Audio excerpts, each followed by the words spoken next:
A very special episode of the Hattrick Hockey Talk podcast today, as Steve Peters and Dylan Pescatore join me to talk Arizona high school hockey after this. Connor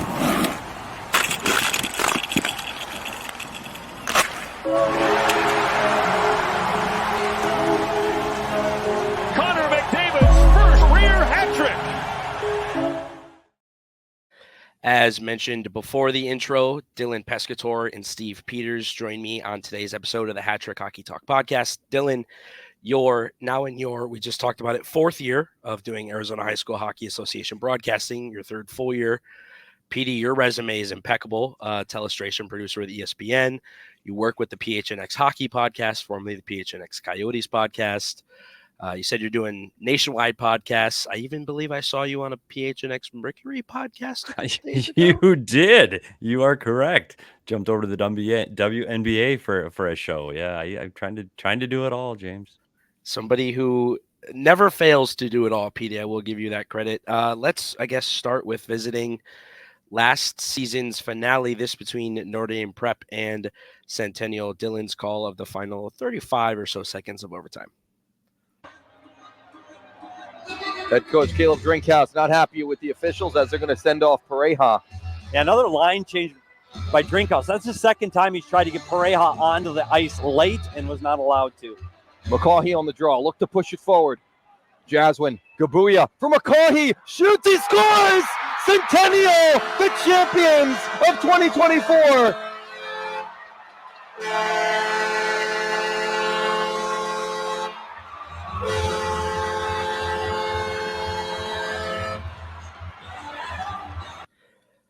I kind of want to break that down. Petey, Dylan, what do you remember from that game? You know what? It's interesting because you look at that Notre Dame Saint team over the last few years. That Saint team has really been at the top of the Arizona high school hockey game. They've been outstanding. They've been in the finals 4 years in a row. They lost the last two. They lost the prior season in overtime. So you thought maybe this was the year. They breezed through the quarters and the semis, and you thought this was finally the year. You look at a player like Reed Gramlich, who had been their horse for years, and it's his senior year. It's his chance. It's his turn to take the mantle and win a state championship. And you really thought that's the way the pendulum was going to swing towards the Notre Dame Saints. And I tell you what, Centennial they had this team mentality. They did it together. They didn't have the superstars. I mean, they had really good players, but they didn't have the Reed Gramlich. It was just amazing. Pareja is as close as they came, but we said, as you heard the call from Dylan, is Pareja couldn't get on the ice, and so he wasn't on the ice on that big goal. It was an unbelievable hockey game, and I think what we've seen, and Dylan and I have covered this now, the championship for a few years, and you see the growth in the state of Arizona. And I tell you what, Mullet Arena was bumping last year, and the first year was a mullet. You're like, oh, okay, we're getting there. Last year it was bumping. Like it was a big deal. And I think even this year it's going to take another step forward. So I'm really excited to get this high school season kicked off and get started. Yeah, that game was excellent, right, Petey? We had that Notre Dame Desert Vista game the year before, and we thought, how can you get better than this? And it was right up there with it. The moment that always comes to mind for me is Gramlich's breakaway in overtime, and how Chance Taylor, the goalie, made that great save on the backhand. And then a couple minutes later, you saw the goal. Two very equal teams, two teams that are going to look a lot different, but a game that I definitely will not forget for years to come. And it's funny you mentioned that too, because the two players you just mentioned, Chance Taylor and Reed Gramlich, both seniors, and both are not here this season. And that's, I think, what's going to be one of the themes of this show is these high school programs, as they are one to do. They graduate kids and kids move on. So I think one of the things that's going to really shift in this year is a lot of teams lost their seniors. So it's going to be interesting to see how these teams can adapt with new rosters and new lineups. Yeah, let's talk about it. Petey, you touched on it. Notre Dame Prep, Centennial, and Pinnacle, we talked before the show, kind of the big three that lost those kids. Petey, you coached, if I'm correct, high school hockey for a little bit. What do you as a coach look for when it comes to replacing some of those kids throughout the organization? Obviously, it's deep all the way up and down JV to D1, 2 and 3. What do you look for during the time that you get a chance to evaluate the kids to fill those slots? It's really hard, and it's hard based on the program you're in. And I was at Pinnacle High School, and Pinnacle has a deep program, and they've got more kids turning out to that program than any other program in the state. So you have that feeder program coming up. You know who's coming up through D2, D3, and you know the players that are going to be available the next year. But you go to some of these other smaller schools, you're not sure. Like, honestly, you don't even know if kids that are outside of your school area, if you're that small, who may be coming in that following season. So it's really hard to predict where you're going and what you're going to have from that roster year to year. And I think that's why you're going to see some of these schools that can put together a run in a particular season and have a really good a 1 year off because of the way that the teams are picked from around the state of Arizona. I think it's an advantage for Pinnacle because you have that feeder and Notre Dame as well, and you know what is there. But one of the things you want to have and put on your bench and have on your roster is those kids that are just playing for their school, and just that that crest on the front of their sweater is what matters. And those kids that really believe in that, and it's not about, you hear it, the name on the back and the name on the front, but there are those kids, and Dylan's seen it, those travel kids that sometimes they just don't seem to put it all on the line for their high school team. You want those kids that's, and I don't want to say the first party, but that's where you can see them putting their high school team and their high school team's name first. Yeah, Petey, you're exactly right. And, you couldn't question the dedication of those kids on that Mullet Arena ice, because you saw after the game the jubilation from the Centennial guys, but also the disappointment from the Notre Dame players. They were all onto a knee, and you could tell this game really meant a lot to them. And it means a lot to a lot of the players in the league. Now, you've mentioned the one-offs with Centennial is the perfect situation, right? The year before, I think they were the worst team in the league. They might have had 3 or 4 wins.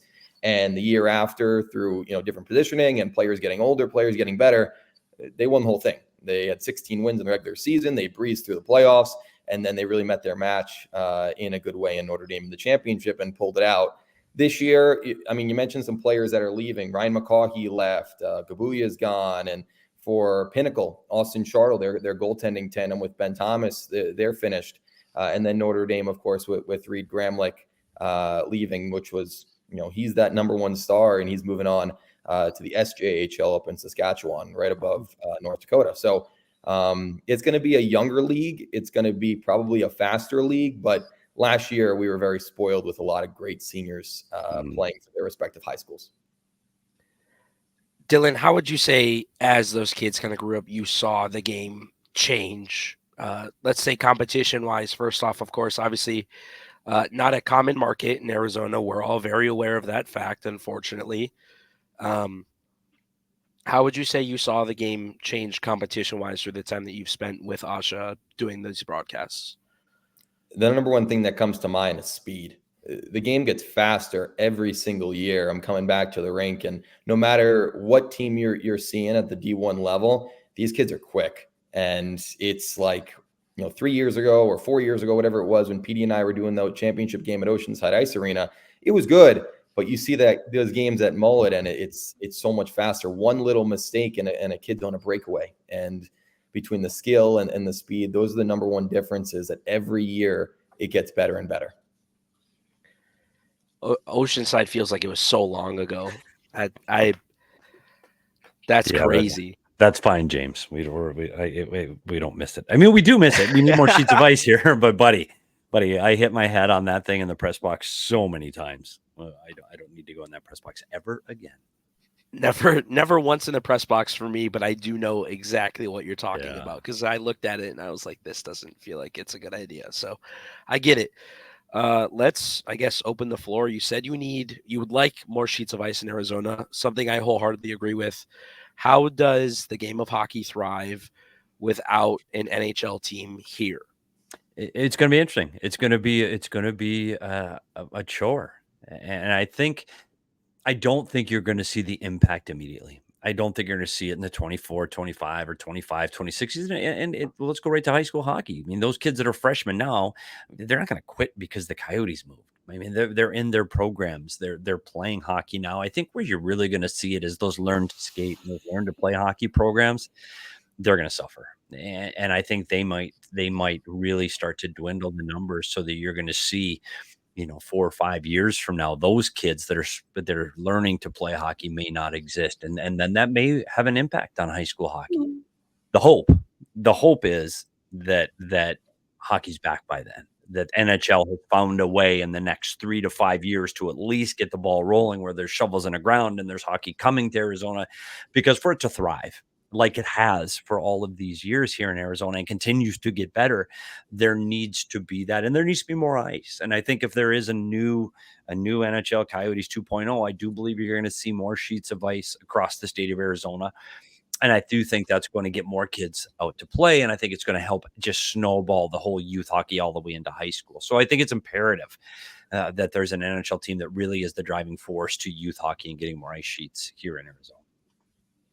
Yeah, that's super important. Something that really comes to mind for me is that it puts a lot of pressure on Arizona State Hockey Division I, right? They're now the big show in town, and they're playing at a great arena, Mullet Arena. And now the kids, like you say, that are just getting into hockey, learn to skate, their Clayton Kellers are now players on the Arizona State team, right? Whoever that may be. A Josh Doan from a couple of years ago. You look at this year's team with, so many stars. We could go into that with Ty Murchison, the Jackson twin, Sillinger, everyone. But it puts a lot of pressure on them because they're the role models. And these kids are, between 18 and 23 years old. But kids looking to play hockey and learn the sport are looking up to them now. So they have to almost conduct themselves as the professionals, as the national team in the state, because they are. Right. And how does the move to a bigger conference help that? With ASU, I tell you what, they're in the NCHC, and that conference has 6 of the last 8 national champions in it. They are playing the best of the best every weekend. You're going to see where they fit in. They've got Air Force to start off, but then they go to Michigan the following week, Michigan comes into Mullet. They're playing the best teams in the country, and I'm concerned, and I talked to Greg Powers about it, that conference is going to be difficult to make the playoffs in. You have to. You jump into a different conference. It's the SEC of college football. Like, this is where the champions come from. They think they're hitting the ground running. They think they're ready to compete with these big boys. The transfer portal was kind to ASU. They've got some good recruits coming in. I think this is a good hockey team. They think they're NCAA tournament bound. And I think that's good for the Valley. I think it's important for the Valley that this team is good and can compete. And I don't necessarily think they need to make it to the national tournament to do that. They just need to be competitive against these teams so that the kids, like we've talked about, either in youth hockey or high school hockey, can go, hey, North Dakota's coming in this weekend, or Denver, the national champion, is coming in this weekend. Let's go get tickets to the Mullet and let's go watch. So I really think it's important that they do have a good start in this new conference in the NCHC. Yeah, it's not going to be easy. The conference schedule between, like you said, Petey, the North Dakotas, the Denvers of the world, and even like the, lower level teams like Colorado College and Omaha, those are not, easy pickings on the schedule. Nor is there out of conference schedule. You look at Air Force, not easy, 7,000 feet up in Colorado Springs. Providence, who was a top 15 team last year, got into the national tournament of the top 16. It's not going to be easy in any way. But you're going to see top flight talent coming into Mullet, and this Arizona State team that did a lot of work in that portal, got 5 new forwards, a new defenseman. You have Homer back there in terms of their goaltending. Not going to be easy, but in the NCHC, where 8 of the 9 teams this year make the playoffs, It would be really cool to see a playoff game at Mullet Arena, right? Yep, I agree. It's doable. And you do see that their portal, and you've got Sillinger and Healthy Jackson brothers back. I do think it's important that top end tier, because that's something they missed when with the loss of Josh Doan, that I think they need to have those guys stay healthy. They really had a problem with injuries down the second half of last season, and that's really what ruined their playoff hopes a year ago. I mean, never say never, and you're right. There's so many teams in from that conference, there's a chance that we do see playoff hockey other than the Arizona State High School Hockey Championship at Mullet Arena this year. The hope kind of was in the final season for the Coyotes, and Petey, you can attest to this. Mm-hmm. They looked really good. I mean, they looked great. They hit a really horrible slump at the deadline, and not the deadline, pardon me, the All-Star break that kind of took them off course. I personally feel like playoff hockey at Mullet for an NHL game would have been crazy, but for an arena, that's built specifically for college hockey, I think would probably be even more raucous. It's going to be interesting to see because this Utah Hockey Club now inherits a pretty good hockey team. And Logan Cooley and Keller and Gunther and Doan and they just got Sergachev in from the Tampa Bay Lightning, and this team's better than they were a year ago. I'm not going to say that this is a playoff team yet. I think they've made strides in the right direction, though. I think this team is going to be better. And as an Arizona hockey fan, you look at it and go, "Gosh, we were close.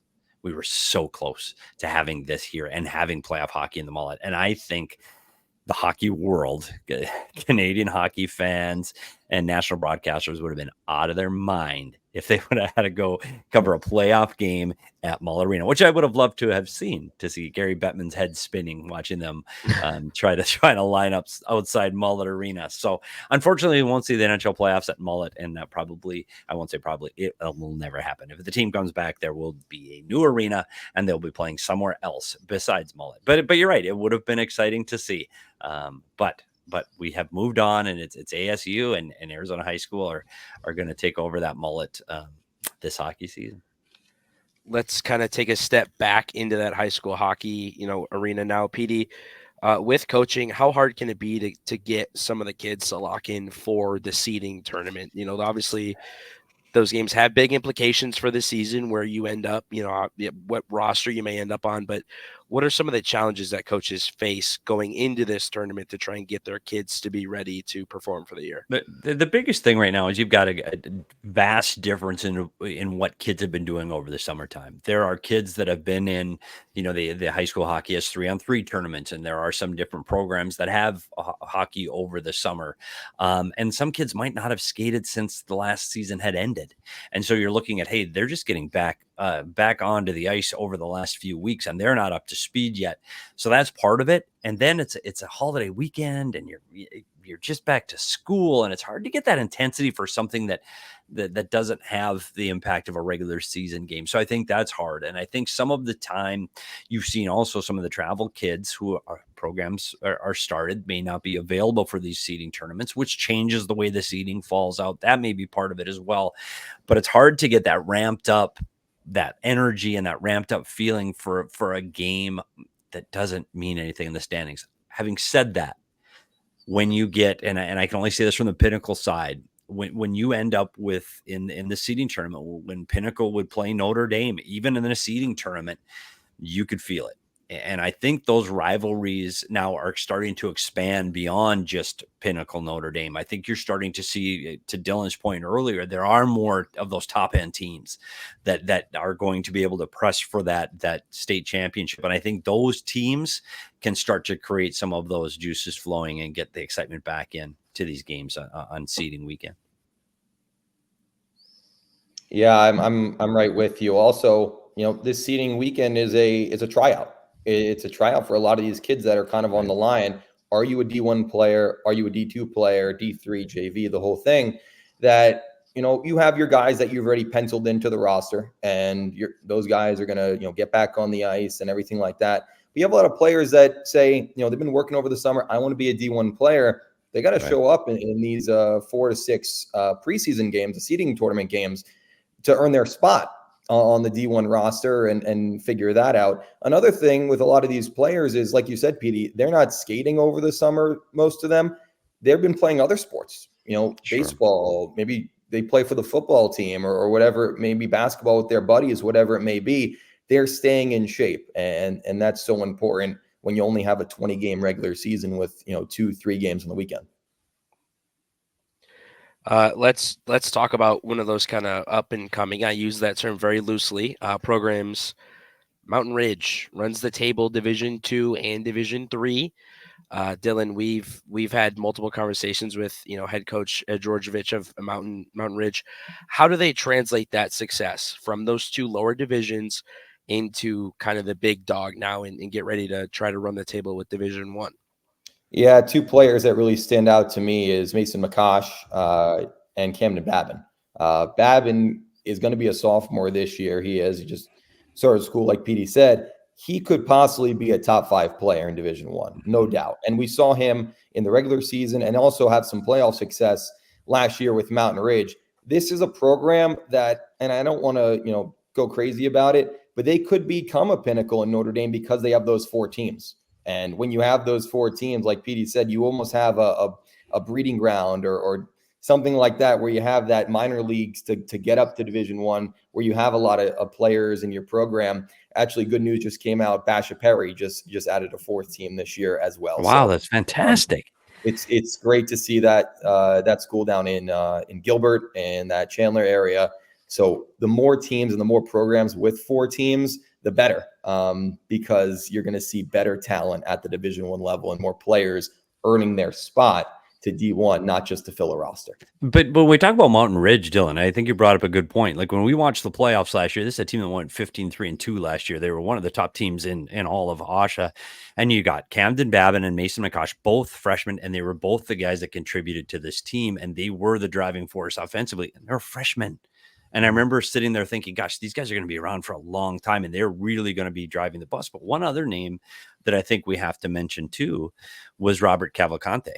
And in goal for Mountain Ridge, he was outstanding during the season. 6-1-1 record in the regular season, 1-7, 2 goals against average. Kid could kick, and I thought that could be the difference. Hey, let's face it, high school hockey, as with any hockey, if you've got a goaltender that can carry the load and a guy that can get you there, goaltending is a huge key in getting through the high school ranks. And this kid can do it. And one of the things gives them the edge is you got the 2 young freshmen from a year ago, now are sophomores, and Cavalcante behind in between the pipes. I like what they've got going. I think they're going to have a good start this year. It's a team to keep your eye on definitely for this season.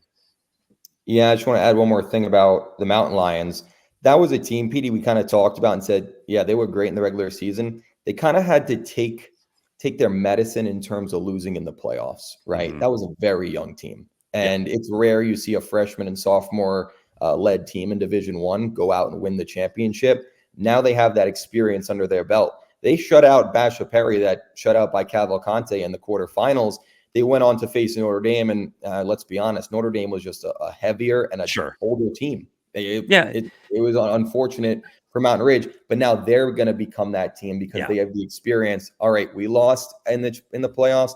A little bit more drive now this year to go out and really perform in the biggest stages. And you talk about the experience too. It's not Oceanside anymore. And I know Oceanside was nice, and the atmosphere there at the tournament was great. But when you step onto the mullet ice, it's different. And you're a freshman on that ice. And we saw some outstanding freshmen. We're going to talk about more freshmen that had great tournaments as we get to Notre Dame.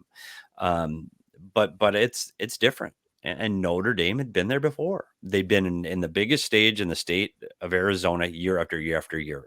That didn't faze them. And I think you're right. I think it was a learning experience for Mountain Ridge. And I do think that it was huge that they got the opportunity to play one of the best programs in that building at that time of year. And that fuels people. That feeds the team. And that can keep you going all summer long and go, well, wait. We'll be back and we'll see you next year. And I do think that that's a big deal. And I do think that can help get your momentum going. And I'm looking forward to see a Notre Dame and Mountain Ridge game in the regular season this year. And I'm sure Dylan will be calling it and we'll be listening because that's going to be one of the big contests as this year goes on. I think Mountain Ridge and Notre Dame is going to be a huge tilt in the regular season. Yeah, Mountain Ridge was still at the top of Division I last year. Let's not discount that at all. Still, they were a very good team. I mean, it's going to be very interesting to see where it does go from here. Like we talked about, youth is the name of the game. Petey, you stepped into it. Let's kind of fully walk forward. Let's talk about Notre Dame Prep. Head coach Charles Michio, correct me if I'm saying that wrong. Carmicio, steps down, retires from the program. What do they have to do now to move forward with a new head coach? Obviously, their program, storied is the word I personally would use. They're deep, they're quick, they're fast, they're talented, the whole shebang. What do they have to do to move forward and keep that success continuing with a new head coach and a younger team? It's going to be interesting. It's going to be hard. And excuse me, we alluded to it earlier. Their best players were their older players, and Reed Graham was one of the guys that really drove the bus for them. But you got to go to the back end, and how we talked about how important goaltending is. And Matthew Gahan was outstanding And he's a guy that back-to-back state championship games, like he's a huge loss for this program. But this program always finds a way, and they always find a way to get in the mix. And I think even with Charles Missieu, who did an outstanding job as the head coach there, he's passed it on to Taylor Nelson, and I'm sure Zach Fryer is still going to be a part of that staff as well. This is a strong coaching staff, and this is a team that gets quality kids year after year after year. And we talked about freshmen coming up. We talked about freshmen in the state tournament, and one of those was Braden Hordachuk, who was a freshman that did not look and or play like a freshman in the state tournament. He was a kid that played physical. He made things happen on the ice. Unfortunately for Notre Dame, he comes up with a huge injury in the state tournament, was unable to come back from a shoulder injury. And then who was the other freshman deal? Was it Sam Koch? That was Sam Borzone. Oh, that I knew there was another freshman there, but they've got some really good, talented players coming up through that program year after year after year. I know they are going to be there. Now, are they the team to beat? I don't think we're going to know that early. I don't. I think it's going to be it's going to take some time to see where all this shakes out, because these freshmen and sophomores, they're not up to speed right away. You're talking about 18-year-olds playing against 15-year-olds sometimes, and it takes. I tell you what, when my son was a freshman in high school hockey, it's a physical difference. I mean, it's men versus boys at times, and those first few games can be a little timid, and you got to find your way to make sure you fit in. And I think that Notre Dame's going to go through some of those growing pains early in the season. I do think when all the chips are down and we're back at Mullet Arena, Notre Dame is going to be one of those teams that we're talking about sometime next spring. Yeah, like Petey said, there's three names that come to mind when you talk about what Notre Dame's losing: Gramlich, Gann, and Missieu. They had a Missieu culture with what he brought to the table in terms of that program. Now you have the coaching change to Coach Taylor Nelson. The big name for them coming back, Drew Jaswin, and he is a fast, physical defensive center, two-way player. That'll be in his senior year. And then the two players on the back end that I've been able to see since freshman year, Madden Hogenauer and Adam Kaplan. So that could be, and you have to look at the entire league, that could be the top D pair in entire D1 for those two guys who have been at Division I mostly for all 4 years and will be playing most of the minutes every night for Notre Dame. So I think they'll take a little bit, like you said, Petey, it's going to take 3 to 5 games for them to kind of learn the new system and learn how everyone plays with each other because of those losses. But overall, I think they're going to be fine. I think they're going to be in that top 3, maybe top 2. And you brought up a good point, is defending. And I've always said defending wins championships. And if it's not the goaltender with Gahan moving on, you do look at a team that's bringing back most of their top 6 defense from a year ago, including that top pair that you talked about. I think the system that they play, this team can defend extremely well. And I think they're going to have to protect their goaltender early, because you're talking about a goaltender. Honestly, I'm not going to say who their starting goalie yet is, because honestly, we don't know. We have to wait for the season to get started to see who Notre Dame's guy, who's going to take the torch from Gahan. But that it's going to take that person time to fill those big shoes, because Matthew Gahan played most of the games for this team over the last several years. So he's the guy getting experience. So I do think the defense is going to be important for this team early. I'm not sure, you talked about Jaswin offensively, but this is a team that's going to win some games 3-2, 2-1, 4-3, some lower scoring games, I think, early to find their mojo and get their rhythm going. And one more thing, I had to check on this earlier, but Braden Hordachuk, we talk about hockey growing in Arizona, first overall pick when you talk about the WHL, and he's not going to be on Notre Dame's roster this year because of that. So that's a big loss for Notre Dame. See, look at you with the scoops in your research. Oh, for real? Let it go, buddy. Trying my best. That's professional. But Hordachuk's not going to be on that roster. So but again, though, that's good. Absolutely. Great for him. I'm sorry for Notre Dame, but to see an Arizona kid going to the Western League in the first round, yes, good. Very happy for him. So that's going to be another hole offensively that Notre Dame has to fill and figure out with how deep their program is. Let's pivot in terms of rivalry. Let's take a look now at the Brophy Broncos. We talked about it before we started recording. They replaced head coach Don Maloney. Last season, they finished 6th in Division 1, 8-9-4, 18 fair play points, 38 overall. They played into the playoffs, lost to second place eventual Notre Dame Prep 5-1. The only goal being scored there by one of their two, I believe, twins in Spencer Milstein. His brother Max Milstein had the second highest goals against average in Division 1, led Division 1 in save percentage, and their offense was fantastic last year. Dylan, Cooper Flynn, Mac Frakes, guys that were key pieces of that team. What does Brophy have to do now with a new head coach to kind of sustain the success they had last year? Again, they were 8-9-4, 1 under 500, but still, I would claim that success compared to what they were. I believe the season before was not as great. Yeah, they were the last seed 2 years ago, and then they came back last year and had a really good bounce back year. Now they're going to miss a few of those seniors that are leaving. Blake Burr gone, Cooper Flynn, big center. He was the leader on that team. He went on to play for Team Arizona, that won the showcase down in Dallas, Texas, against teams like Texas and California and Florida and everything like that. So it's not going to be easy for Brophy. But I'll tell you this, and like Petey says, we don't know the starting goalies for a ton of teams. Maybe they don't even know their decision either. Max Milstein could easily be the best goalie in Division 1 this year, and he probably was up there with Gann and Chartle last year in terms of the numbers. So this team is going to have to play defensive, but two of the names offensively for them, and a kid, I don't know, there's no Freshman of the Year award in AHSHA, especially D1. I think Jack Bork could have been up there for Freshman of the Year. This kid was awesome. He was not, your 6 foot, 180-pound freshman, a little bit shorter than that, a little bit smaller, but he didn't play that way. He was very, very good. Excited to see him in his sophomore year. And then Mac Frakes, who's a big body forward, plays very well offensively, and he really committed himself last year to playing a two-way game. We'll see how he takes steps into this year at Division 1. And one of the things with Brophy, too, is that we talk about the teams that have 3-4 deep in teams. Brophy, sometimes you're looking at a program that doesn't have those huge numbers. And that's why year to year they fluctuate so much in how they compete in the Division 1 standings. I'm not sure where they're going to ebb and flow this year. I think this is one of the ones that we're going to have to keep our eye on. Right now, I think Brophy's on the outside looking in. Before we start the season. But to Dylan's point, their goaltending is strong enough.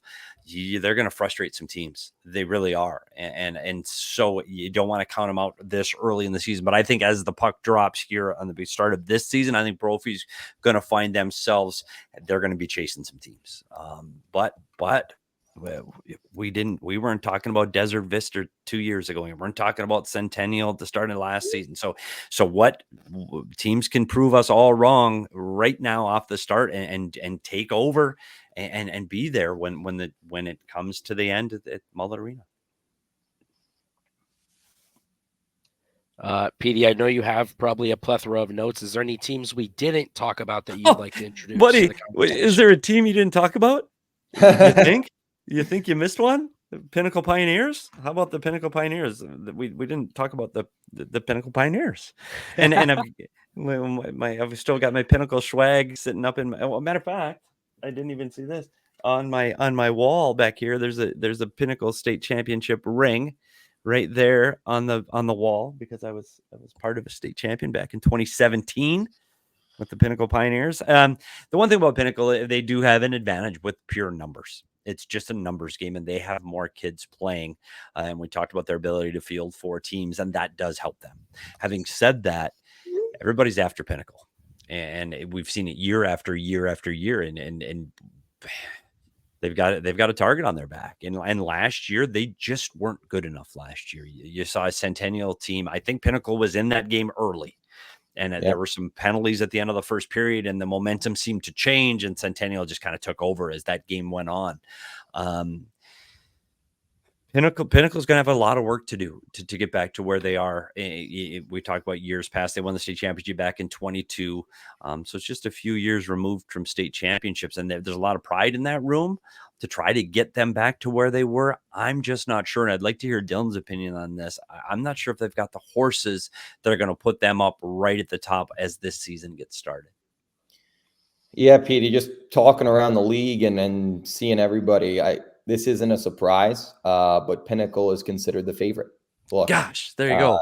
That's but no here's doubt. the deal, though. As I look at my roster, and this is my prep fault, so everybody that's listening in, I don't have years of how old these kids are, so I blew it. It's the only team because I thought I knew them at the time, and now that's 5 months ago, and I didn't know them, so I don't know who is coming back for this club, because there are we talked about some of the big names that they had last year, and their top line and their top players were top players, period. Like their front end was outstanding. Their offensive firepower. So if they've got some of those kids coming back, this is going to be a good hockey team. They do. And it's actually pretty interesting. You have Alex Illing coming back, who was outstanding last year. He was up there for top forwards in Division I. You look at their D, and they're returning most of their D between Cooper Mahoney, Easton Stockford's up there as well. Back? That Derryberry is back for another year, his senior year. Now, two names that are back for Pinnacle. They're not back from last year. They're back from the year before, after they decided to go and play travel hockey for a year. And that's Mason Knopfler, who played in the championship game 2 years ago at Oceanside, and Carson Kamen. So those two guys who were top line guys 2 years ago, where are they going to play now? Right? What level are they at now? So you put together Illing, Kamen, and Knopfler, and you have the best Division I line. And I don't think that's an overstatement at all. Wow. So my son played with a Kamen, and I will say this: I hope they have more than one puck, because if a Kamen's on the ice, nobody else is going to see the puck. Sorry, Cole Kamen. Cole Kamen. It's a joke, Cole. He might have liked it. He was his more brother, of a his older brother played with my son, and he liked to carry the puck a little bit. That's all. Carson is back on this team. They do lose a few key players, right? They lose Cal Butler, who was their number one top center last year.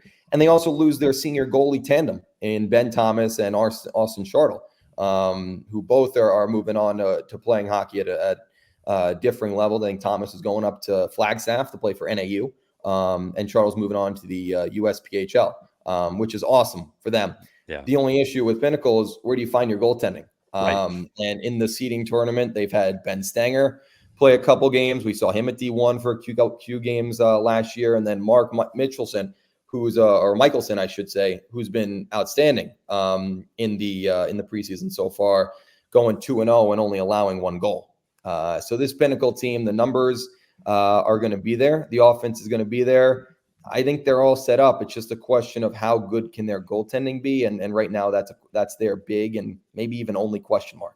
It's funny because that program, when I was there, was so deep in goaltending, and it was when you saw them at their top of their game, winning state championships and in several years consecutively.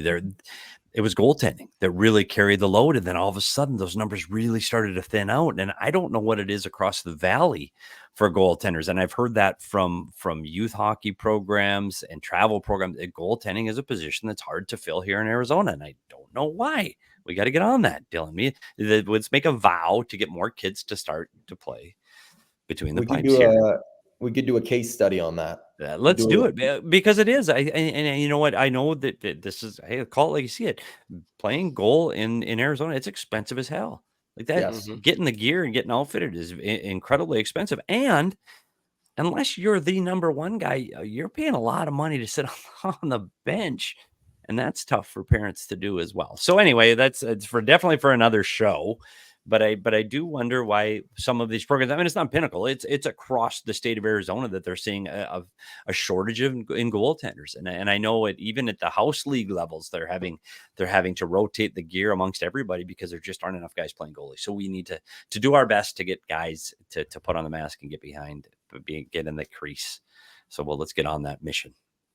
Petey, do you have any more years of eligibility? We can get you back there. I was going to say, I talked to Greg Powers about that, and He politely declined my offer to come back out to play for ASU. Yeah, he said no, which was a wise decision. I played back in the 80s.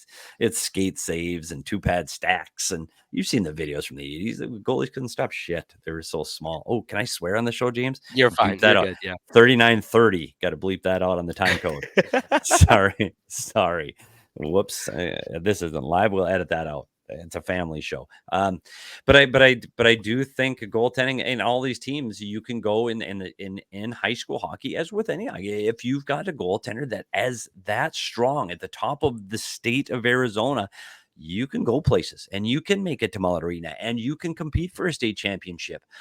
So I think Pinnacle is, the last few years, it's been one of those areas that they didn't quite have that guy that you go, okay, he's the guy. He's the guy. They didn't have that Matthew Gahan. They didn't have that the last few years. And I think they need to find that. And it's something that if they have that, look out. Petey, is that you vowing, even though there's no eligibility left, is that you vowing to become now a goaltending coach in the Valley? Yeah, well, no. No, I'm not putting pair of skates on ever again. I'm too old for that. I tried that. I did some goal. Yeah, no, not. I did a Pinnacle for a while, though.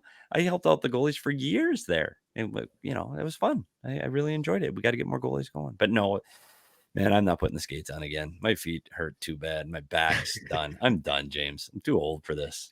Look at the beard. Like, I'm old. Is this on audio only, or are we on? No, we got video. Yeah, Oh, it looks no. good. You're letting it grow. It looks good. I'm old. No, it's okay. Let's take a minute. We'll wrap up the show with this. Who are you, other than Pinnacle, Notre Dame, and Brophy, most looking forward to this season when it comes to watching games? Dylan, you and I will be doing a couple games. I'm not sure when we start. I know your schedule is busy with ASU, but who are you looking forward to this season in terms of growth and how they continue to move forward? The most, that is. Yeah, that's tough. Look, those three teams, like you mentioned, I think a team like Mountain Ridge, I'm really excited to see those guys grow up and get another year under their belt. And another team that kind of goes under the radar because they did lose in the quarterfinals is Basha Perry. That was another very young team that lost early in the playoffs. They had a great goaltender. They had some really good defensemen as well, and they have a lot of good returners. So I know Aaron Burden, the head coach over at Basha Perry, is excited. They have now a fourth team and is excited for another year at D1. That's a team that's lost in the semis 2 years ago, and they lost in the quarters to a Mountain Ridge team that was 2-0 game, could have gone either way. Cal Valcante made a couple crazy saves in that game that could have changed it for Basha Perry. So I'm excited to see those guys in the green, black, and white. Yeah, we talked about Basha Perry in the semifinals in Notre Dame a couple of years ago, and that was a heck of a hockey game. Notre Dame squeaks by them before they faced Desert Vista. James, this is hard for me because I think I agree. I want to see the kids in Mountain Ridge, the freshmen, come out, see what they can bring this year. I want to see how the Notre Dame Saints survive without some of that big senior firepower. I want to see if Pinnacle can get back to where they were in the top of the state standings. But I always look for that other team. And I don't know who that team is yet. And it, like we said, 2 years ago it was Desert Vista, and last year it was Centennial. You don't know who that team is going to be. When my son was playing, it was O'Connor. Was a year that, oh my gosh, Sandra Day O'Connor was unbelievable. And they rolled teams, but you didn't know that at this time of year. And so when you look around this seeding tournament and all of the teams that are competing out there for Arizona high school hockey supremacy, you don't know. And that's what makes this so fun. I know Notre Dame will be there. Pinnacle will be there. They'll be there, but that doesn't mean they're going to be the champions when this is all said and done. It could be somebody completely different. And I think that's what makes this so competitive here in this state. I think that's what makes it so exciting that somebody else could carry that torch this year. And it could be someone different raising that trophy at the end of the season. I'm excited. And there's going to be storylines that we're going to follow all year long. And I'm excited to see where this goes. And you guys stay boots on the ground really close. Thank goodness that you guys are out there because you guys help us on the periphery keep up with what's going on. So thank you to both of you for being so involved with AHSHA and what's going on. But make sure we check in during the season because this is where it starts. And I think we talked about ASU being the top program now in the city, in the Phoenix metro area. We got the Roadrunners down in Tucson, but high school hockey is a big deal now. So let's make sure we give it the attention that it deserves. So I thanks James for bringing this to the forefront and letting us talk about high school hockey. Dylan, anything to add? I got a wild card team for you that I just thought of. Okay. I think it's a team that's kind of come up short a couple of years in a row after they won in 2020. Hamilton Huskies. Yeah. They bring back Jack Welch, who was very good last year. He made it to Team Arizona. But I'll give you a little breaking news here. They just picked up a little goalie named Dominic Seligman, who was a freshman. He's actually his third school. Freshman or third team, I should say. He doesn't change schools, but freshman at Chap.